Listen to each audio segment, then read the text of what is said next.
That's it. Nice. Man, so awesome. Thank you. Good afternoon, everyone. My name is Jim, and I'd like to thank you all for coming out for this episode of Chill with Jim, where it is always business up top and still got those pajamas on the bottom, waiting for Have you Santa to bring me some new ones. have you even left the house since this COVID stuff started? I mean, or do Uh, you no, I pretty much just chill with myself, like with Jim? Yeah, yeah, and wear these pajamas all the time.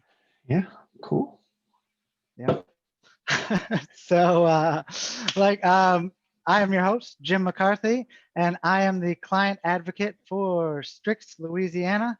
And my job is to make sure that our clients are set up with the best equipment, the best software, the best IT solutions, and give them some productivity tips here and there to help make sure that their business is running at optimal efficiency. Oh, you brought the guns out today.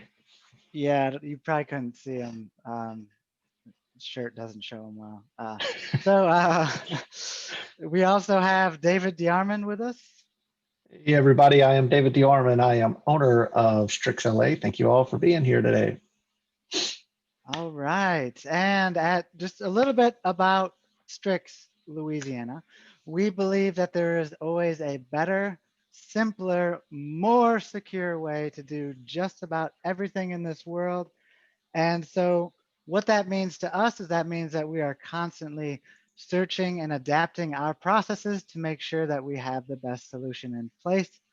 And we believe that part of this responsibility is to help our clients as well as others out there in Facebook land to keep them up to date with the current resources that are out there. We like to bring awareness to security issues that are going on and just kind of talk about the general IT world today as it is what's going on in the world today.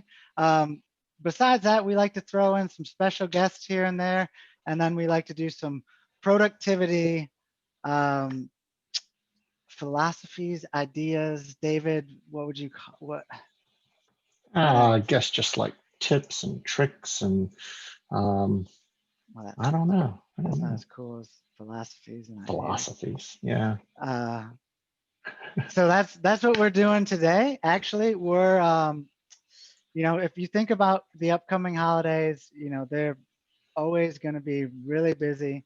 It's busyness mixed in with like the lure of taking a total break from all of your responsibilities until the next year starts.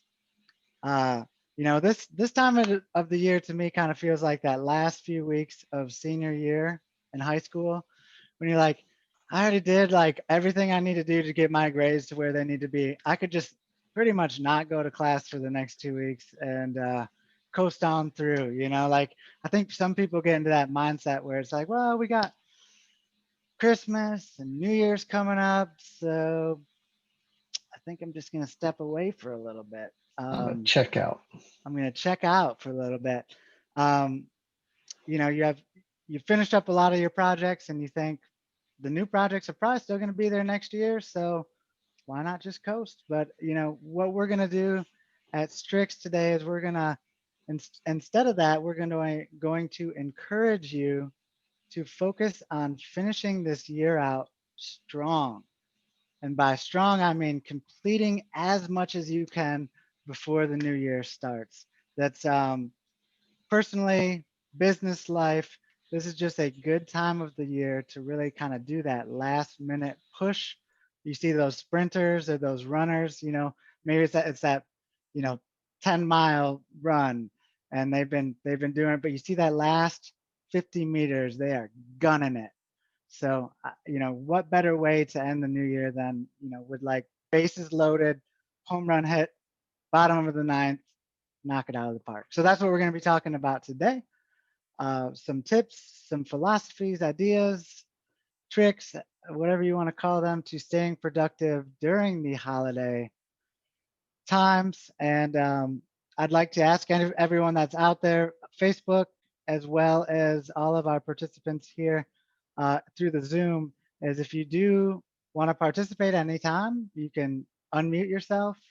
Feel free to drop a note in the chat, especially if we touch on a concept or an idea that hits home with you, or maybe if another idea of, productivity concept comes into your head and you'd like to share it with us. So please, we'd like the interaction. Otherwise, it just sounds like I'm the one talking all the time. So, um, David, before I get rolling, what is one of the most distracting things you find um, during like kind of that last 2 weeks of the year?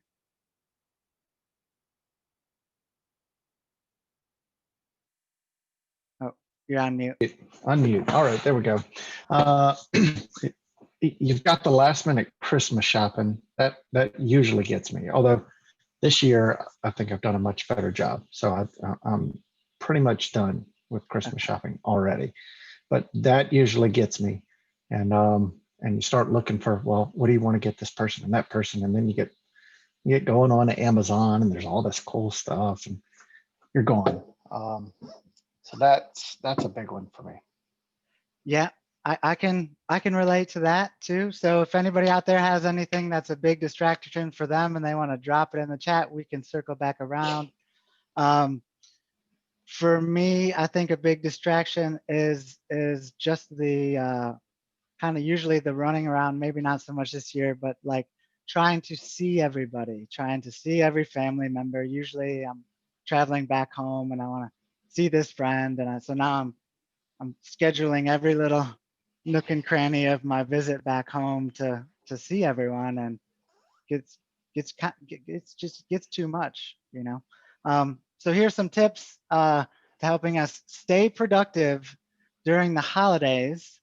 And first, we're going to start with something that we might already do, but you want to make a list and you want to check it twice. So making a list of the things that you would like to accomplish before the year ends, or maybe before Christmas starts, set a time. It's good to get that into place right now. You want to, double check that you got all the important items that you need to put most of your attention onto, and then make sure you're measuring your progress. And I think this is a perfect time to go back to our YouTube page, the Strix YouTube page, and watch the episode on the Eisenhower matrix, because this will actually help you create your list through the Eisenhower matrix, but it will help you prioritize. It'll give you a daily focus to make sure that you're really concentrating on those things that are gonna push you to your goals for to end the year out strong. So Yeah, and for my list, one thing that I like to do is write down maybe the three things today or this week or whatever that I absolutely must do during this week, and that way, because you end up with so many things going on, a lot of times you just get distracted, and the Eisenhower matrix, like you mentioned, you don't focus on the important things necessarily. You focus on something that's maybe not urgent, not important. But I like to just limit it. I know these three things I have to get done, and that helps me get the ball rolling. And so I like doing that as well. good point. Good point. So the next suggestion we have here, or idea, would be to automate, collaborate, and delegate. So automate is huge in our world, but it can also be in your world. If you can set some things up that help you automate the daily tasks or responsibilities that you have, that's a great thing to do. I know when we first got auto pay, I was amazed. Like, well, I don't have to remember to send out this check on the 2nd every month. This is awesome. Like little things like that, they free up your mind space and they make a huge difference. Collaborate. You want to share your ideas. You get these thoughts in your heads, but when the thoughts are in your head, what better way to get get them out and to get other people's opinions and to really discuss them with someone that you trust. So get different viewpoints on that thought. You'll get these different ideas. People will collaborate, and you'll see this idea grow into something that if you would have kept it inside of you, it never would have grown to this big. So I really like that concept. And then, if you can do it, delegate items to others. So you don't have to do it all alone. Asking for help is definitely not a weakness. It's important to have a team around you that you can trust and that you can help, that can help you to the fullest. You want to make sure you're using the resources around you, because we're all in this together. If you can get some help from someone who really wants to help you, sometimes all it does is take us to get over that ego part of like, hey, David, man, I got this thing I got to move this weekend and I really can't pick it up by myself. Can you come and help me? Or I could just suffer it out and then come into work injured on Monday. And I thought I had it. Are you asking for help this weekend? No. Oh, Just an example. Yeah. Well, like this. Oh, Oh, go ahead. What'd you say? piano, if anybody's in the mood to help. Pianos. Ooh. David, yeah, go ahead. when you're talking about work task, especially, it's always good to work with your team, like you mentioned, because some of you may have things to do on certain days. And so if you're communicating with the rest of your team, then the day that you're gone, someone can cover for you. And then the day that they're gone, you can cover for them. People end up running, back and forth during the holiday season. So communicate well with your team members, and that should help a bit. Yeah, I agree. We one of the guys that we watch, most of us at Strix, Darren Hardy, he says radical candor. So just very open conversation, and that's really where you get the most effectiveness out of your communication, because you're not kind of beating around the bush or not saying what you really feel but implying it. You need that very open communication. The next one is a tough one for me, and I've struggled with this one for a long time.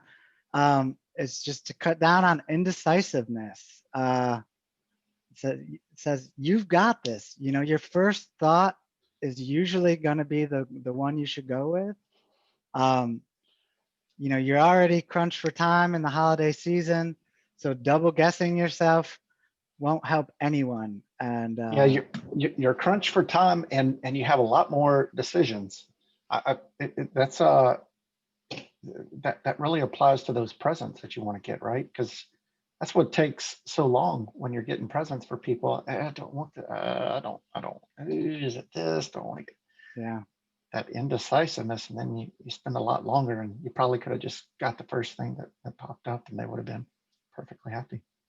Yeah. It's a good one. That's a good one. That's a really good one. I definitely struggle with the overthinking and overanalyzing, and so that's a good way to get out of that. Yes. Don't second guess. Focus on one thing at a time. And it's funny because actually Candace, who's on our team, helped come up with some of these concepts and ideas and philosophies we wanted to share with you guys. And she put this one in there. And she's the one that really thinks multitasking can work more times than often when David and I are like, you just can't multitask. Some percentage is taken away from the other task and given to the second task that you are doing, but she swears she can multitask certain things. Yeah, so she's a homeschool mother of 3, so I guess she has a lot of practice at it. Not me. Me either. But if there's anyone that has a special superpower, it's the mothers. That's for sure, though. Bridget said women are better at multitasking. It's a proven fact. I agree. I'm terrible. my brain goes in one direction, it's stuck in that direction. And now if I start thinking about something else, then it gets stuck in the other direction. And so I just move like this and nothing gets done. So that's the focus part of this, where it says focus on one thing at a time. Sometimes, yeah. Well, I was thinking about I was thinking about tips and tricks for that in the technology sphere. I know what works for some people is you use your phone or Outlook or something like that, and you start a timer or you create a block, and you tell your brain, we are doing this one thing for the next 30 minutes. We're doing this one thing, and until that timer goes off, you don't even think about thinking about something else. And so you can use your phone or your Alexa app or something like that to set those reminders and those timers to force yourself to stay a little more focused. Yes, and it fights the Parkinson's Law then too, right, David? Yes. Yeah. If you allot yourself a lot of time to do a task, then guess usually most humans will take a lot of time to accomplish the task. So Yeah. you got to put that 30 minutes in. Yeah, you give yourself 30 minutes and somehow magically you get it done in 30 minutes. If you had left it open-ended, it takes open-ended. Yeah. Good. Very good point. So yeah, sometimes we just get so overwhelmed with all the things that are on our list. We need to spend more time looking at we end up spending more time looking at the list being like, oh, and we don't work on anything. So pick one item. David said a good way to do it. Maybe you have a top 3 items that need to be done. Pick one of those 3, work on it until completion, and then move down to the next. And that's actually what this got me to thinking about, was that the 80-20%, the 80-20 phenomenon or rule. That so a lot of people, including me, fall into this, where you do 80% of a task, you get so close to finish, and then it gets kind of hard, or there's that last little part, you got the last 20%, and you just don't do it. You don't get to it right away. And you're all gung-ho for the 80%. You hit that last 20% and you just kind of let it sit. So now you have multiple things at 80%. And you're just looking, that's what oh my gosh, I have so many things that I have to finish, because nothing was actually finished. So do you think that ties into the decisive? You were talking about being decisive. Does it tie into that? And maybe that last 20% requires a decision, and you got to make that decision and get it done. Yeah, I think, I don't know when this turned into therapy hour, but I got David on here. I got my coach, my business and life coach on here too. So all of a sudden I started to feel a different kind of chill with Jim, isn't it? A little strange about everything. And where's the couch? Am I supposed to be laying down? No, I think that's a great point, because usually towards the end, it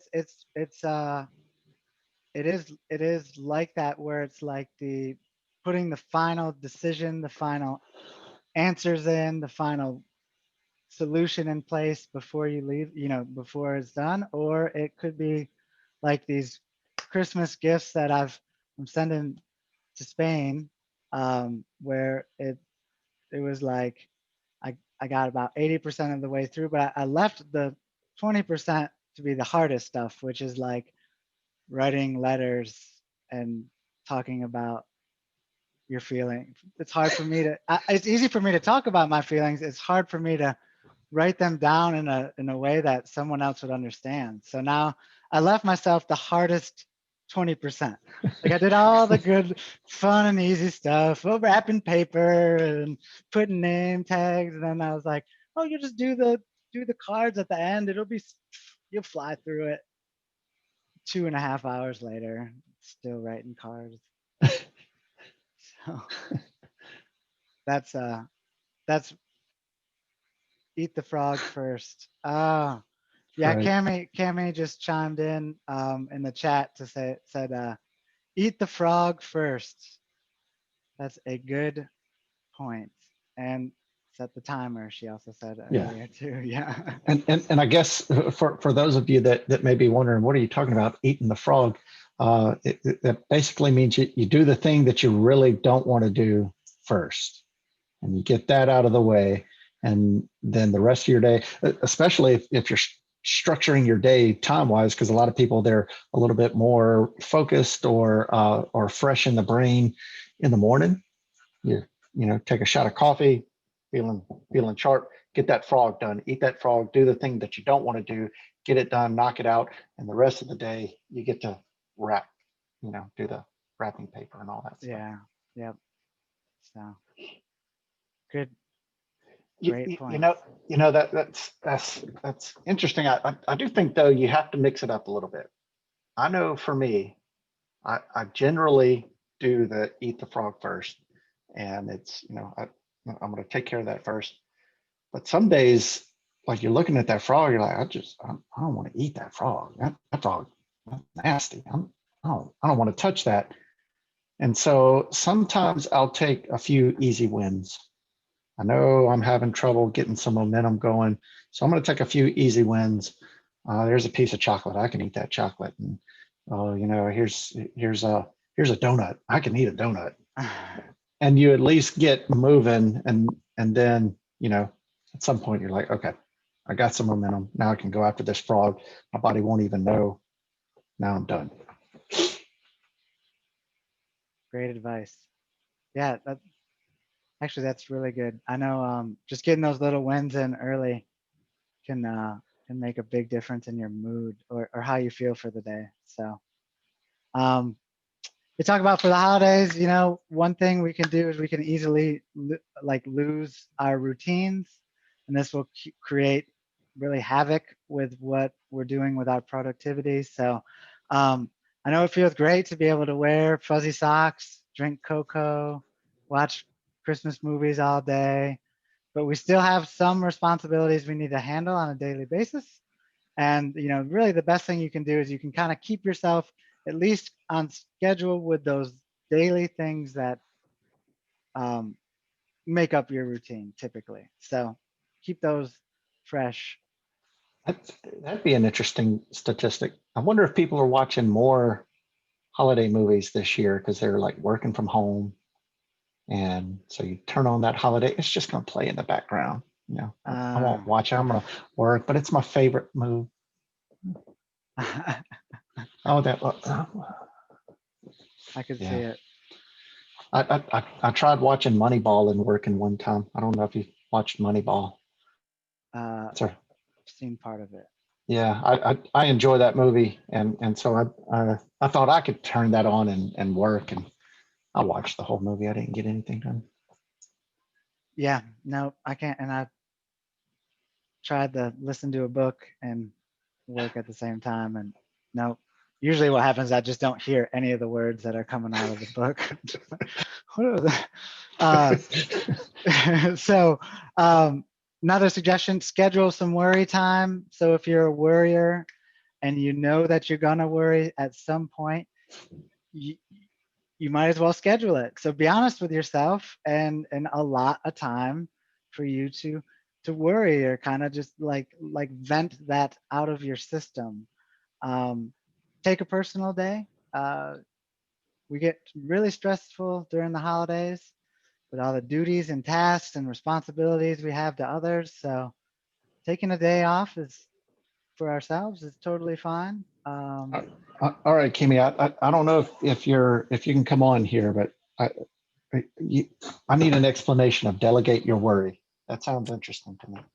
Well, some of us are really bad at worrying, and yet we might have something that needs to be worried about. But everybody knows somebody that's really good at worrying. So if I have something that needs to be worried about, I'll tell Susan, hey, can you worry about this for me?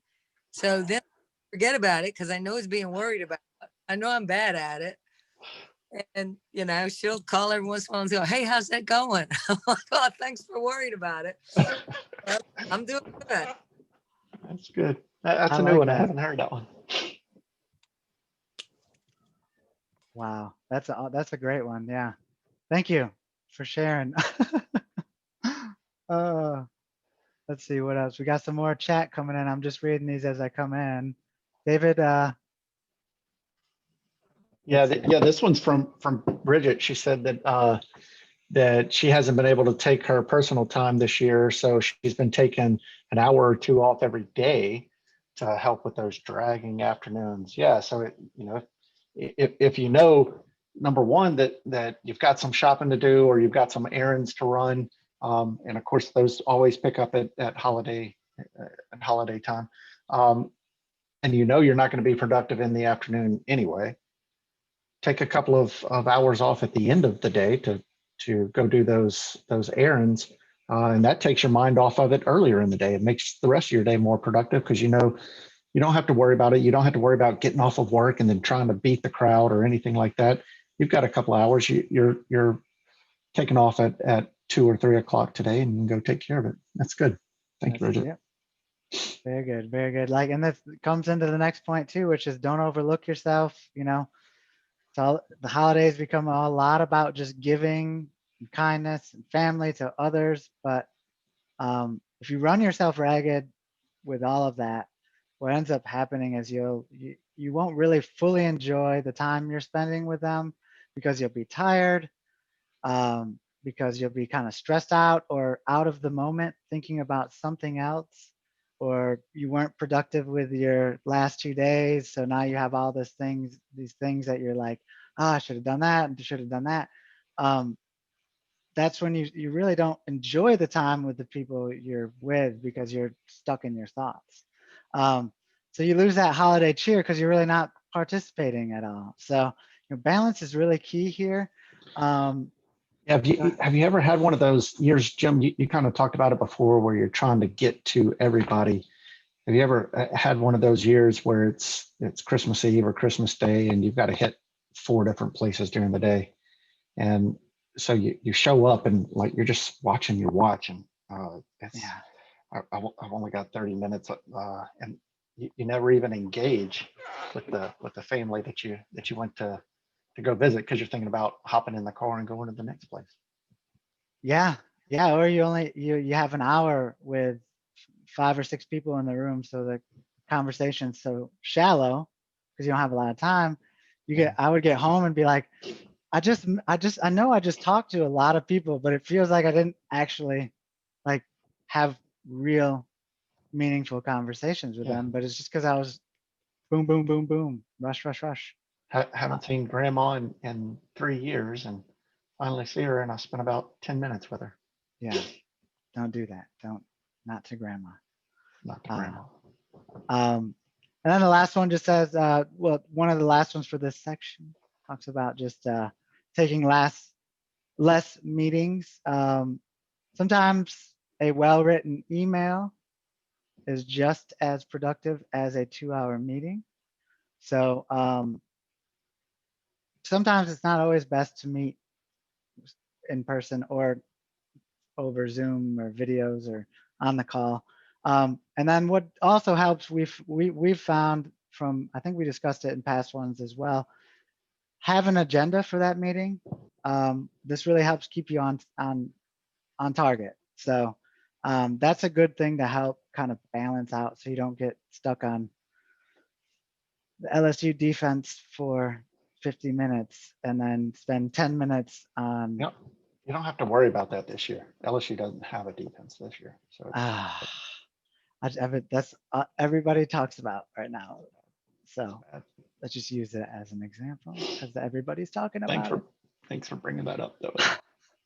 So that's a few things there. And then the next thing I'd actually like to discuss was actually what we call at Strix, the winning tomorrow today. So with the upcoming break from work, it is actually a great time to kind of reflect on the success of last year, or this year, I mean, and to evaluate the areas which you could improve on. So after some reflection, it's time to start winning tomorrow today by preparing now for what needs to be done in the near future. So here's a few tips on how to accomplish that with the goal setting we talked about earlier. you should break them up a little bit. So you should have performance goals and process goals. So you want to do this in both your personal and professional lives. And so an example for this in your professional life might be your performance goal is to sign 2 new clients every quarter. Well, your process goal is then going to be maybe something like, I'm going to set 2 prospect meetings every week, or I am going to reach out to 3 prospects every day before I go to lunch. So they're the process goals are the steps you're going to put into place to get you to your performance goals. So, you know, I I want to save 10 grand this year and just have 10 grand in my pocket. That's my goal. How you going to do that, Jim? I just, that's what I want. It's going to Tell happen. myself. So you set those process goals. So maybe if I save X amount every week, if I shave off something here, I can make this goal happen. So that's where you start kind of putting your action items into place that will get you to that big goal. Um, it's easy to set that big goal. I think it's easier to set the big goal than to set like the daily changes or the weekly change goals, because you can put that big goal off for a while, oh, well, I mean, I gotta save 10 grand by next year. It's not, I got a whole year. it's only March. Yeah. I can do that. So that's one way. It's the way a lot of people approach retirement too, right? Yeah. I'm not going to retire for a long time. I've got at least 3 years before I retire. I guess I'll start now with saving up some money for retirement. Yep. So those are some of the things you can start to put into place today, or look at putting into place today for success tomorrow, success down the line. The next thing I wanted to talk about was, find things in your life that you really enjoy, that bring you joy, and schedule those into your week. After you reflect on all of this year and the year's wrapped up, you'll start to see maybe a few things in your life that you've been doing that bring you a lot of happiness. You need to go ahead and make time for them, at least weekly. But if you can do it daily, that's also great. Taking time every week for the things that you love will increase your effectiveness at work. It actually helps rejuvenate the soul and sharpens the blade, as they would say. But you get to, when you're participating in those things that you really enjoy, um, it gives you that balance in life that just kind of makes everything else flow a little bit better. So you're happier, you're more active, you're engaged in what you really like. So, all of a sudden work seems like it's flowing a little bit better. Waking up maybe is a little bit more exciting because, today is your whatever day, or you got this coming up. For me, it's like with meditation, I know, like, when I do 20 minutes, just 20 minutes, that's it, of meditation a day, it helps me in so many ways. But it's also one of the things that is easiest to put off, for some reason. And so those are those things that if you can get them into your schedule, then that's very important. I would encourage people to also do this with their families and friends. So schedule time to talk to your loved ones every week, because we get so wrapped up in our lives we forget. So maybe it's a bi-weekly call to your grandma to check and see how she's doing, and maybe it's meeting a friend every Saturday for coffee, with a mask on. Or it could be just like a monthly call, maybe every the 5th of every month, or every 4th Sunday, you call your friend who lives in New York that you don't get to catch up with them a lot. So um, put those in your schedule. They're going to make your life,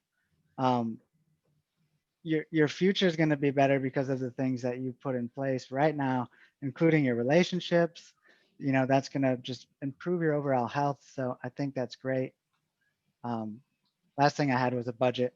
You know, create a budget now for the upcoming year, because things have probably changed from your current budget, or maybe you don't have a budget, but come up with a financial plan for a little ways down the line.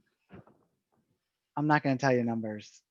I'd do it for a year and a half, or do it for 3 months and then you come back and visit it. Do it how it makes sense for you. Yeah, I know a lot of people, they spend the first part of the year trying to pay off the end of the year. And if you can flip that around, where you spend the first part of the year saving, so that at the end of the year the money's there and you're not getting in the hole. I know we've done that a couple of times, and man, when you actually do it and you've put money away and you just go and you buy the stuff, it takes such a load off, because you're not worried about, oh man, there goes some more on the credit card. There goes some more on the credit card. Yeah. You don't have to worry about that. And so it just takes another thing off that you have to worry about every day. That's it. That's it. I haven't been, have you been multitasking with the Facebook? Oh, no. I've got it up, but Nothing? no comments yet. No comments yet. Okay. So kind of wanted to wrap up my way too much talking already with a creating more meaningfulness in your life. And that sounds like such a weird sentence, but I don't know if it's grammatically correct or not. Creating more meaningfulness in your life. We're going with it. So dedicate some of your extra time this holiday to bringing more meaning into your life. So support a cause that you care about. Find a cause that you like. Maybe you already have one, and find a way to support it. So you can do this with volunteering. Find a practical way to serve and contribute to that cause. Maybe it's volunteering to clean up the beach, help out at an animal shelter, serve the homeless, or be pen pals with someone in a nursing home just to help them with their loneliness. That's actually I think such a great idea, the pen pal thing for someone in a nursing home. Some people don't have families coming to visit them, so how cool would it be just to have this pen pal? And research shows that people who volunteer and get involved in the causes that they really care for, they experience a greater increase in life satisfaction and notice a positive change in their perceived health as a result of that. So you may not be healthy, but you think you are, and you feel like you are, so why not? So, and then volunteering can also reduce your stress and lower your risk for disease. So what I like about it as well is it gives me some new perspective on how I live my life, but also if there's a problem going on inside of your head, when you get that new perspective, sometimes that big, overwhelming problem that was so much trouble, you start to realize, oh, that really wasn't that big of a deal. Yeah. I have a roof over my head and food to eat and a job. So Little perspective is always good, right? so good, so good. Maybe take the time to learn about something you've always been interested in. Maybe you love underwater basket weaving and it's something you've always wanted to try. Well, if you're interested in learning it, then just learn it. Maybe just learn about the process, research, explore, experiment. If you look into those things that you're interested in now, who knows, it might spark like a new passion or a hobby that brings some more substance into your life. Just give them a try. And then I like this one a lot. So clear out the clutter, end of the year. We have this amazing ability to accumulate stuff, just tons of stuff. And it's stuff that we've never even looked at or seen for years. This is the perfect time for us to declutter and donate a lot of that amazing stuff that we just had to have that we haven't even used in years to someone else who's going to actually like use it or put it to good use. And when you start that new year with less clutter, it really creates less mess and less distractions in your head. Yeah, it's crazy how that works. like you clean up your environment, and all of a sudden you're more productive. And all you did was put some things away. I don't know how it works, but it does seem to work. Yep. Yep. And make a list of the people who have helped you or who have influenced you this year, and handwrite them a thank you note. You know, it could be your friends, mentors, loved ones, maybe a family member, maybe someone you don't even really like, but they said something that really helped you out. Write each one of these people a thank you letter, letting them know how they helped you and why it means a lot to you that they did help you. And mail it to them, give it to them in person or whatever. But again, some things that we can do towards the end of the year during the holidays to be productive in our lives, our relationships with the people we love. We can really enjoy this season. So that's all I got. All right. I don't know. I wanted to see if anybody else had any suggestions, or if maybe one of those rang true. I know Cami had some good input. Bridget did too. I was laughing about the comment with, we saw Cami driving and having her chill with Jim session up. So Bridget was joking, well, she's really multitasking now. So She's good at it.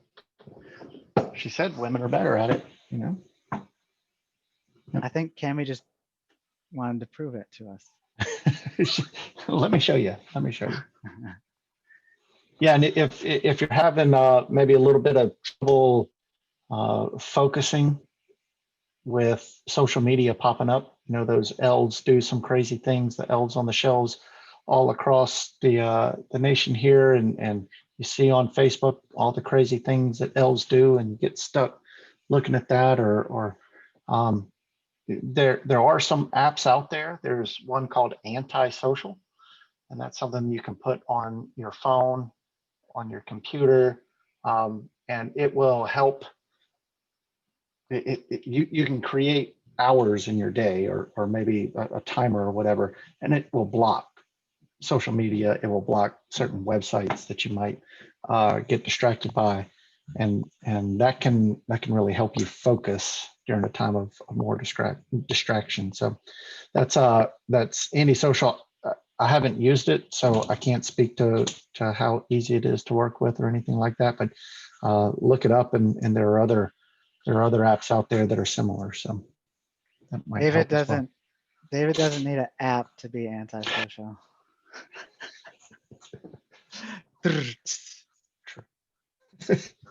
All right. So yeah, did anybody out there, Facebook or Bridget, Carlene, anybody else on the call today would like to join in before we kind of start wrapping things up? Looks like we are clear of comments. Bridget's multitasking, so She said she's sorry, she's multitasking. So Yeah. okay, understandable, no problem. Well, that's great. Thank you all for joining us on this episode of Chill with Jim. I do hope that some of these tips, at least 10 of them, are going to help you out. I'm only asking for 10. So go ahead and apply 10 to your life, and then give me a report at the end of this year.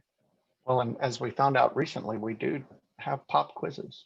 So, well, I guess it wasn't really a pop quiz. Like, that was a full-blown test, right? The trivia. Yeah, we There's had a trivia trivia. test. Yes. But someone got a cool $50 worth of whatever restaurant they chose. I can't remember which one. Chili's, yeah. So All up for some Chili's. David, what do we have on the schedule? Well, we're going to be talking about those really fun phone calls that you get from time to time, or emails. Next week is called Sir Spamalot's phone calls. Maybe it's your auto warranty that is running out, and we can take care of it right here over the phone. We're going to talk a little bit about those. Awesome. Well, so Please, if you have some funny spam call stories, please come and join us and tell us a few good laughs. We've all got some good ones, I'm sure. Yeah, and look, if you get a call this week, start recording it, have some fun with them. We can play it back next week. It'll be a blast. That would be pretty cool. I don't know if I'll, that's I'll legal. I think in Louisiana it is. Seriously, I think in Louisiana, only one side has to consent to the phone being recorded. Hmm. I don't know. Okay. Well, either way, join us next week. It'll be the same chill time on the same chill network. As always, we appreciate everybody coming out and supporting us. So we will see you next week and enjoy the productive holidays. Thank you. Bye, everybody.